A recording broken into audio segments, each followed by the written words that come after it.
ইসলামে স্বামী স্ত্রীর এমন কিছু গোপন অধিকার আছে যা 95% মানুষ জানে না, এবং এই অধিকারগুলো না জানার কারণে অনেক সংসার ভেঙে যাচ্ছে।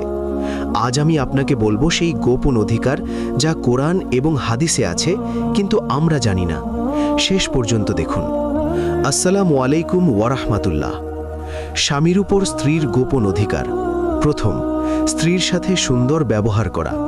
রাসূল সাল্লাল্লাহু আলাইহি ওয়াসাল্লাম বলেছেন, তোমাদের মধ্যে সেই ব্যক্তি উত্তম যে তার স্ত্রীর কাছে উত্তম।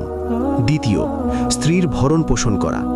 এটা শুধু খাবার না, ভালো কাপড়, থাকার জায়গা, চিকিৎসা সব স্বামীর দায়িত্ব, এমনকি স্ত্রীর নিজের টাকা থাকলেও। তৃতীয়, স্ত্রীর গোপনীয়তা রক্ষা করা।